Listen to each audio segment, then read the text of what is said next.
What's up? How you guys doing? John Sanders here with Limitless Hoops. I still don't have everything in place, of course, because we haven't started our program yet out here in Colorado. But we are looking to start up on August 6th. We have our first meeting. It's like a team meeting, I guess, without a team. But anyone who attends that meeting gets $100 off for the year. It's just because I believe explaining things and getting people in early and even saving some people some money is the best way to start out, because we're going to have a cohesive unit going forth rather than just a whole bunch of individuals. But the following 2 days, on August 7th and 8th, those are the official tryouts. And for the tryouts, we have a lot of stuff planned, but it's basically just like it's broken down into 6 pieces. One is a one-on-one thing where you get to just basically show off your moves, I guess. Now another one is a shooting little station. Another one is a sprinting one and like a workout one, so we'll be doing the Nash drill and planks just to see how tough kids are. And then we have a copycat one where you see a drill and you have to copy off of it. And then there's two more just efficient ones to make sure that you can one is ball handling and the other one is just a set of moves, all right, to see how well that you can actually learn. All right, and we're going to rate all of them with 6 different coaches rating each kid, and then we're going to take a conglomerate of all the ratings, and then we're going to have an all-star game in the end on one court and then the auxiliary game on the other court. And the auxiliary court will allow for the kids that weren't ranked very well at the practice stuff to just show off, and they'll be put with the worst kids. Obviously you're awesome, so you have a chance against the worst kids to stand out. One more chance to stand out if you didn't do that well among all this other stuff. You might be mad that you're not in the All-Star game, but now you get to show off. And the other one is the All-Star game where, okay, maybe you were great at drills, but now what can you do during the games? So that's how we're going to break it down, and hopefully we get enough people to create a program. It's still just a leap of faith at this point because we have, I think, 5 or 6 people right now, but we'll see where we'll end up. All right, let's begin. And I wanted to begin very, very randomly. Okay, we're gonna go out of order real quick. Okay, all right. Normally I talk about the quote of the day. I do all that kind of stuff. All right. I will mention the quote of the day though. All right. So for the quote of the day, we have determination will guide you through. Okay, determination will guide you through. And what this reminds me of is Kevin Durant's mom. All right. Not in any kind of yo mama way, because we know he would get so offended by that. All right, but in the kind of way where it's that story that I've told to you guys several times. All right, and it's during Kevin Durant's MVP season, he said he didn't deserve the award. He said that he's giving it to his mom. And the reason that he gave it to his mom is because he came to her saying, "I want to make the NBA." All right, and his mom said, "Really?" So she went out and found all these drills for him to do, sprints and shooting and dribbling, all that stuff, and she had him do it. For the first month or 2, he did it. And then after about a month or 2, he said, "I don't want to do this anymore." And she goes, "Whoa, whoa, whoa, I was just watching TV. You wanted to do this. Therefore, I'm going to make you do it."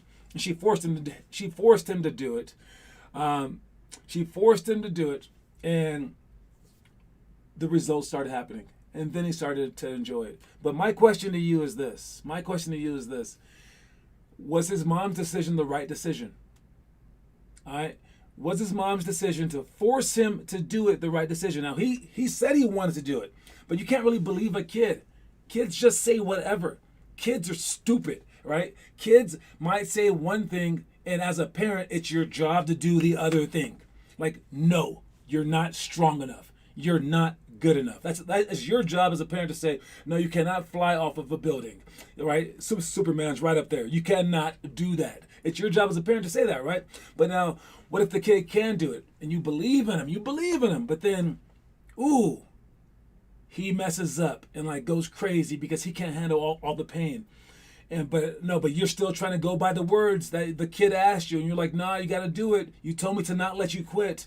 All right, what would you want from your parents? Would you want your parents, and again, just take the bad way. Would you want your parents to not push you and allow you to make the choice to quit? And then you find out later that you could have made it. Or would you want your parents to force you even though you want to quit, and even though they're pushing you too hard, and then you find out that you can't make it and that you break and that it was way too much pressure for you and you went crazy? which one would you want? And there's many different like scenarios and like where this has failed, where this has succeeded. But like Todd Marinovich is a great story where it basically failed. He made it to the NFL, but his dad pushed him so hard he started doing drugs and all that other kind of stuff. And then there's other ways where like players didn't try that as hard as they could have because people backed off of them because it was like it's your life, right? And for that, let's see what kind of stuff we have here. Blake and Finn, are you playing each other this weekend? Something I've realized through John is you can't expect results within a month or a few weeks exactly. Connor, I think we are going to the same tournament, but Finn's a year older than me. Yes, so definitely, hey, if you take video of your games, let me know that. All right, but determination will guide you through. So I say for the mentally strong kids, they can handle it. And with that said, I have a special guest speaker right now, a special guest speaker, and let's check him out real quick. I'm gonna call somebody. Let's see this. Wait, what is the name? I got it. Here we go. FaceTime Blake Bustani. Making a FaceTime call to Blake Bustani. All right, Blake, answer your phone, buddy. Let's check this out. What's up, Blake Bustani? Hi. All right, man. I had to ask you live in front of everybody, okay? You got this? Okay. All right. So the question is this. You didn't post your morning homework. Oh. Now, you said that you were.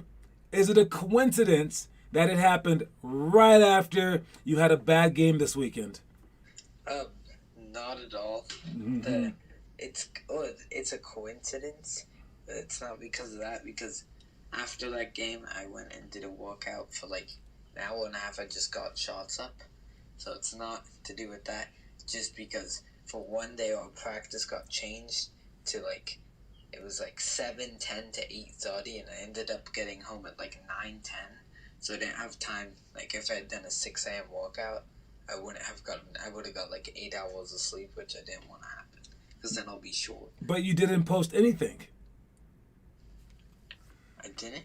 Nah. Hey, so you got to just say it. You got to say, I messed up or it affected me. Like one of the two. I don't think it really affected me, but I did mess up forgetting to post. All right, then. So now would you want a parent to push you? Now, your parents do not push you at all. They would never do that, okay? Your mom's like the nicest lady in the whole world, and your dad is too. But would you want parents like KD's mom? Because you've said that you want to make the league. Yeah, definitely. That means that they would have forced you to wake up that morning. Yes. Yeah, so would you want that? Yes, I would. Definitely. Definitely? Yeah. All right, well, for your sake, you better pretend that you have it then. Okay. All right, and I want you to tell everyone, since we're all watching you, do you want to make the NBA, and will you do everything in your power to try to make it, to actually try to make it without quitting? Yes, I will try literally anything to try and make the NBA. Well, we will show you this video whenever you happen to quit, whenever you stop posting stuff every single day, whether it be in September, in 2 weeks, whatever, okay? And I'm going to send it to you on repeat until you block your number. Okay. All right, man. Let me get back to the show. I'll talk to you later.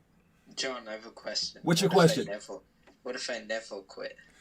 Then we just show this at your Hall of Fame ceremony in the NBA. There you go.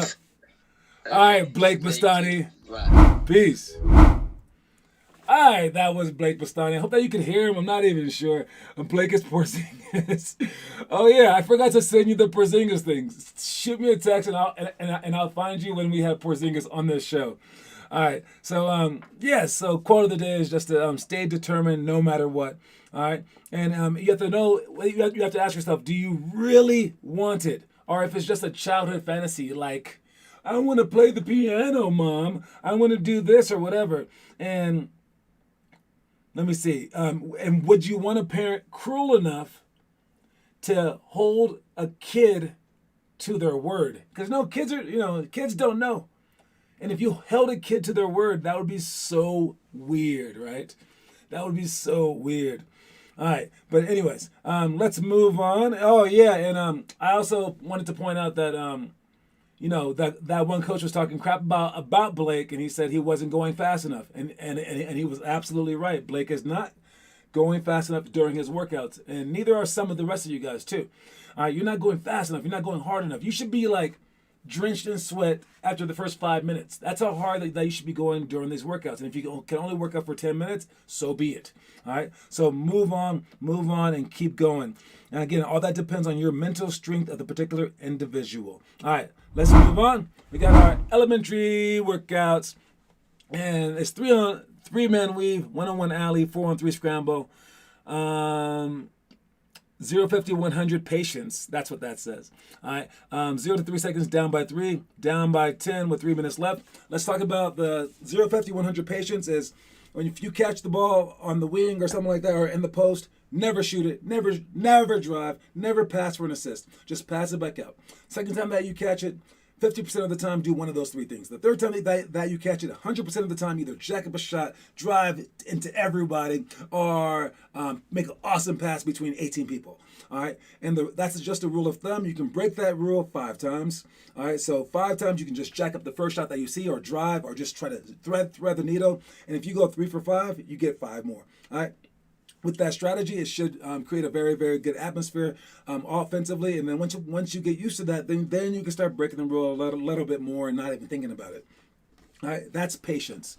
1-on-1 alley is like this, basically. Okay, so 1-on-1 alley, we have an alley created by those cones right there. Okay, we don't use cones for ours. We just know that's the lane line. All right, and on the guys on this side, one guy has the ball. All right, I'll have the ball be him. He's gonna go this way and try to go around him, basically. Okay, and try to just go around him. But what this guy wants to do is to turn him once, turn him again twice, turn him again 3 times. If he can turn him, I'm sorry, and then basically just tries to turn him 5 times. This guy right here on offense has to at least go 5 times back and forth. That's the rule. You have to at least go 5 times back and forth. During this time, if you're dribbling the ball up the court and this guy knocks it out or steals it, that's one mistake. You'll get the ball back right where you finish, and then you'll try to go again. This is very hard with just 2 fingers. But if he steals it again, boom, 2. And if before you make it to half court without touching the sideline 5 times, he steals the ball 3 times, then it's defense's ball. You are now in defense, and he has 5 seconds to score from half court. But if you make it to half court by going diagonally and touching 5 times, then it's your ball, and then you will go from half court 5 seconds to score right there. All right. After you guys get finished, it's the opposite person's ball on this side. These guys are doing the same exact thing, going this way. All right. And again, it's just zigzag, zigzag, zigzag, then 1-on-1. All right. And then you guys will do that drill. We will do this drill to teach you that it's not about really staying in front of someone. It's about changing their direction. We do this drill offensively so that you can learn how to dribble up the court with pressure. All right, so this is the 1-on-1 alley drill, and these are the alleys that we abide by. All right, let's move on. We have 4-on-3 scramble. All right, for 4-on-3 scramble, we have 4 people out here like this. All right, let's actually go to half court real quick. So 4-on-3 scramble, we have 4 people on the outside like this, and then we have 3 people on the baseline. All right, there's 3 people on the baseline just right here, right there, and right there. All right, then we have a basketball. Where's the magic basketball? It's right there. All right, hide that. All right, and then we have a coach. Throw the ball inbounds. You want to sprint out, and then these guys right here must pass the ball 1, 2, 3 times before they are allowed to drive or to shoot.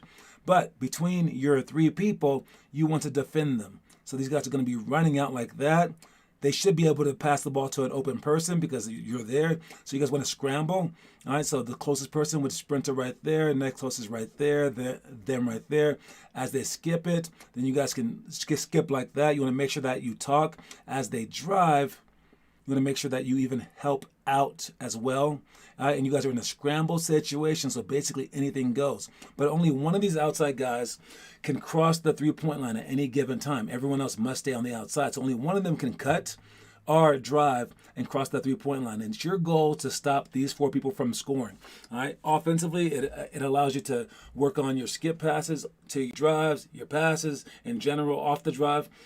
For the defensive guys, it allows you to understand defensive rotations, understand communication more than anything also. All right. And if you want to watch a video of it, that video is right here. I have not really watched it too much, but someone's doing a video of it. Let's see that real quick. Let's fast forward. Because defensively, you Fast fly forward. Fast right, forward. perfect. Fast forward. And you're going to turn sideways just like that. Put your hand right there. Perfect. When I say go, he's going to throw the ball to one of the players in white, okay? So, Andy, throw it wherever you're going to go. Freeze. Defensively, the most important part of this, you have to have a great closeout. If she makes a straight line drive, it's over, because now it goes from 4 on 3. If she beats you straight to the basket, now it's 4 on 2. So you're making a great closeout, okay? Let's go back to where we started. A little bit too low, because you know you're behind the 8 ball. You've got it. You've got to take it, okay? From there, so it went right here. You are on a sprint, your closeout, perfect. You know you're 1 pass removed. You've got to get to this next person. So you're right here. You're even a little bit too low. You should have his hand because you know you're behind the 8 ball. There's only 3 of you, right? If you get to 0, all right? Ready, here we go. Set, go. 12, 11, 10, 9, 8, 7, 6, 5, 4, bucket. Okay, so. All right, so that's basically the drill right there. They don't do it exactly how we did because people were crossing the three-point line, but it's still pretty good. All right, and let's move on. All right, so what we spoke about homework. Hey, I'm done growing. Oh, 5'11". You guys are just talking, just chatting it up. John, what do you do when there is a long rebound and your teammate does a jumping rebound? I don't understand what you're talking about. You just look at him and he gets the rebound. I don't know. I'm not a midget. Yeah, I don't know what you're talking about, but I'm watching Connor's post. Very, very good job, Connor. And for whoever else who posted. And then let's just move on. We've already spoken about that. And then Giannis's swag. His swag. He needs to get his swag back. I do think confidence is an enormous part about basketball, but I don't know how they're gonna do, but Giannis, he does need something. All right, jumping closeout. Oh, gotcha. All right, you should not probably do a jumping closeout, but if you do want to just take away the 3-pointer and you over close out and you force them to drive, you just rotate and hope that guy sprints to the last guy, basically. All right, you rotate it and you treat it as a drive. All right, and you have to get to places as fast as you can. There are certain situations where you would want to do a sprinting closeout and just take away the 3-point shot to make them drive over anything. But again, it takes a lot of hustle, and basically, thing is to stop the ball first, then to stop whoever's close to the basket, and you make them pass the ball out, and then you keep sprinting. If everyone's sprinting, you should always have a chance. All right, so Giannis' swag is something that needs to be addressed, but I wanted to address Chris Paul. All right, Chris Paul has done so well this year, but if you remember at the beginning of the year, people were saying, yo, Chris Paul should go to the Lakers, he should go to this team, and he said, no, I'm gonna go to the Suns. And they were like, oh, he's basically giving up. He's giving up on a chance to win a title finally. He's had a great career. He'll be a great mentor for this young team. No, it was done. I mean, he really stepped it up. And if you look at guys like Kendrick Perkins and like Max Kellerman is his name, they kind of said the same thing. But one guy who didn't say it was freaking Stephen A. Smith. All right? And that goes to show you guys, no matter what people's expectations are, what matters is if you'll work. All right? People might say X, Y, and Z about you. Nothing matters if you're willing to work. Because what they were saying was, we don't think that they're able to work like that. All right? Because they're shorter than other people, they're not going to work. They're going to get sad. That's what they're saying. They're not saying that you're not capable. Anyone who works like 100% their hardest can do astonishing things. Everyone knows that. But what they're really saying is they don't think that you're capable of doing astonishing things. So how you can combat that is just Do those astonishing things. Work your absolute hardest because everyone has it in them. All right, and watch Stephen A. Smith talk about that real quick because I think it's hilarious to watch these. Oh, and right after that, we have our trivia time. Here's your reminder. Trivia time. All right, here goes the Stephen A. Smith being an idiot. Who is the quintessential point guard and floor general, one of the elite floor generals this game has ever seen. He's going to be an upgrade to any squad that he shows up on. Make no mistake about it. But when you talk about the big time teams in the Western Conference, primarily we're talking about the Lakers, the Denver Nuggets, of course, the Clippers. I don't see the Phoenix Suns being able to mess with that, regardless of Booker's fall away that helped beat the Los Angeles Clippers during that 8-game regular season. He straight said the 3 teams that the Suns have a chance to beat these playoffs. Isn't that ridiculous? He's like the Lakers, the Nuggets, the Clippers, and like they're gonna go in that order. In the exact order that he said, they're going to beat those teams. This would be astonishing, and now I'm for Phoenix. That would be hilarious. So no matter what the pundits say, no matter what the people say, you don't have to listen to it. If you work your hardest, if you're doing the right things. All right, let's move on to the trivia question of the day, and it's very, very simple. All right, for the trivia question of the day, we had a whole bunch of Blake Griffin dunks, actually just 2 of them, right? And it was his dunk over Mozgov. It literally probably changed the basketball universe, okay? Because Blake Griffin, if you don't remember, I mean, you weren't there during that time. It was crazy. What he was doing to people dunking, it was nuts. I remember this one guy, it wasn't Stephen Smith, but it was his other guy on his team, the other big guy on New Orleans. He caught Blake Griffin on a fast break, and Blake Griffin was about to go dunk on him. That guy didn't even look at Blake. He didn't even look at the basket. He went like this and just cleared him. Just hit him like a football player and said, I'm not getting dunked on. And everybody, like CP3 ran over. It was when he played for the Clippers. They all ran over, wanted to fight the guy, but the guy was like, nope, not getting dunked on. That's how embarrassing Blake Griffin's dunks were on people. It was crazy. But this guy he dunked on called Mozgov, his last name was Mozgov. He hit him in the air, so he gets up higher, and he just throws it through. It was nuts. All right. Anyway, my question for you. The trivia question for the day. We have Finn Kaufman with 5 points, Ray Marchetti with 2, but we still all have a chance to win here. All right. My question to you is, once Mozgov got dunked on, it became a verb. You got Mozgoved on. Oh my God, that's how bad that dunk was. Who did Blake Griffin Mozgov the next year? Who did Blake Griffin Mozgov the next year? All right. Put your answer in the comment section and then you win. So good luck. Move those fingers, guys. Or if you're typing, or if you're just talking to text, you can do that. I don't know why you're talking to text. That's kind of weird. But whatever you want to do, just clue in that person's name. Who did Blake Griffin Mozgov? Ibaka is not the answer, and it is Perkins. And why does Finn always win? It was like a 30-second video, you guys. All right, and you missed it. It was a 30-second video. But yes, Finn Kaufman wins again. He's the best trivia man in the history of the planet. It is Kendrick Perkins. Connor Rush, nice try. I see you, but too late. All right, a win's a win. You know, I am dead set going against this dude, Finn Kaufman. I made the questions easier to help you guys out. I should make them harder, but he gets those too. I don't know what to do.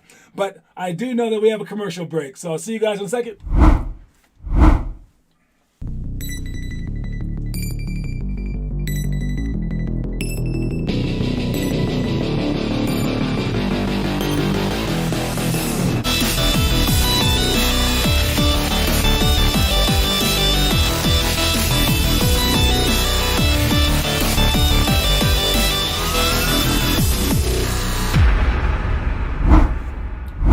And that's the big cone. And I actually like those big cones. I mean, I used to use chairs and stuff like that, but I mean, this way is actually cooler. I mean, and I like how you can hit them and they fall back up. But yeah, big cone. Not a sponsor of this show. All right, let's talk about the next things we got. We got middle school drills. All right, reverse layup, baseline. Again, you should be doing all these drills for about 5 to 10 minutes each, and then posting them on our website. Baseline to bounce for shots. Again, you can make that up by yourself by just spending the ball out. Loose balls, press break walkthrough. We talked about that last week. 49 seconds down by 3. Talked about that one as well. And then 5-on-5 is just our end game scrimmage. Again, normally we would be doing these things, but we're not in season yet, so we're not doing these things. All these things are listed in our book, all right, Limitless Hoops. And you can buy the book online, and we will be using it for every single day of the entire season, all right, all year long. All right, but I want to talk to you guys about the loose ball one, because where you guys have to give your effort, you guys are willing to try so hard to do things, make sure that you get loose balls, okay? Loose balls, that's the easiest way to show out for your coach, and this is how it is. John Sanders showing you here. That's a legend right there. You get low to the ground, then you drop. Low to the ground, drop at the same time. That was back when I was strong enough to do that. Oh, I so miss those shorts. I love those shorts. I don't know where they are now. Drop at the same time, and then you swim forward. Now, real question is, am I going to show you, or will I pull a little kid up to show you guys? Once you're on the ground, don't travel. You want to dribble up, then get up, and then keep your dribble, and then you can go score. All right, so will I do it live, or will I have some poor little kid do it? Oh, the kid threw it. Is the kid going to go, or is John going to go? I think John's going. John's going. Oh, nice loose ball, Sanders. All right. Man, when I was young, dude, I could do everything. All right. So for loose balls, you want to get those loose balls, all right, and you want to make sure that you take care of business in that regard. All right, let's move on to the second to last thing. We got our story of the day. Watch it.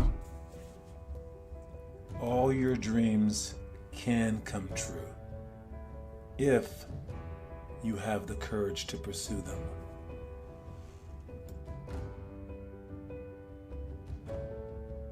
He pursued him. That's why he wasn't in bed anymore. Anyone notice that? All right. So all your dreams can come true if you have the courage to pursue them. Have the courage. It does take courage because it's not a guarantee. It's not a guarantee. So you want the courage to pursue your dreams. All right. And then the second to last thing, we have our high school workouts real quick. Buffalo layup drill, points in the pot. We talked about that. That would be defense on a dribble handoff, and then contest shots, 0 to 3 seconds, down by 3 with free throws, and then Olympic drill. When we talk about contest shots, make sure that you contest shots with the 4-on-3 scramble, or whatever may happen. No one gets an open shot in a half-court set. You make sure that your hand is in their face. 2, when someone that is in the post is shooting, don't jump. They can pump fake and then go around or get a foul. You want to contest their shot. You don't want to block it to oblivion. You contest the shot. You just make it a harder shot. That's it. All right. 3, on a fast break, when they're dribbling with their right hand or dribbling with their left hand, just get in front of them on the opposite side and make them do a spin move. Make them go behind their back. Just contest their layup and make them do the opposite one of whatever they want to do. All right. And then was there one more? And no fouls. You don't need to foul. You just contest. And all you're trying to do is basically saying, all right, how many shots can you make wide open? And they'll be like, 60%. You're like, cool. How many shots can you make with my hand right here? And they're like, 40%. You just change their percentage from 60 to 40. And if you do that with just a hand, just one hand in their face for every single shot, just that. If they go 60 to 40, they're still a pretty good shooter. But 60 to 40, that's all that you're hoping for. You'll probably get more. Just that. If it was supposed to be a 60-point scoring game by that team, and all you guys did this the entire time, that's a 40-point game. You just changed it. You just changed the game by 20 points. And if you didn't score 20 points, this is the same as scoring 20 points. All right. Defensively, you can do the same as people expect you to do on an offense, and you can dominate the game in the same exact way. So you can be like Rudy Gobert from the Jazz. He's 3-time now Defensive Player of the Year. That makes him automatic Hall of Fame. So be a Hall of Famer. All right. Anyways, movie of the day is the 10th grade movie, which is $1 Million Baby. Since it's June 10th, here's the 10th grade movie. $1 Million Baby is, as I'm watching this movie, okay, it might have been the voiceover by Morgan Freeman or whatever, but it was like as great as Shawshank Redemption, which is the best movie to ever be made. All right, and this one still is in like the top 100. I know it's in the top 100 for IMDb and stuff like that, but it only got downgraded because it was such a sad movie. Like, I don't even think I've watched it twice. It's one of the greatest movies ever, and I've watched it exactly once. It was so sad, but it's a hey, Rudy Go. Any 3-time Player of the Year or Defensive Player of the Year is a Hall of Famer. Sorry, that wins it. Only I think 2 other people have ever won it 3 times or more. All right, but so $1 Million Baby, great movie, super sad, and very inspirational though. It's very inspirational. I might watch it one time. Ben Wallace has won it 3 times. So watch this movie, watch your movie. Know that the quote of the day is determination will guide you through. So you be like Superman, you go through all those walls. All right, you persevere no matter what kind of kryptonite is holding you back, and you keep going, okay guys? And again, don't be a loser. Keep posting this stuff. And if you need me to force you, I guess I can punch you in the face if you don't do it, okay? But if you need someone to not force you, then you force yourself. All right? There are no ifs, ands, buts about it. And let me get my shot for the day to end this off. It's the money shot backwards. Let's go. Give me that. Dude, I'm going to break something one day. All right. I'll see you guys later. Peace.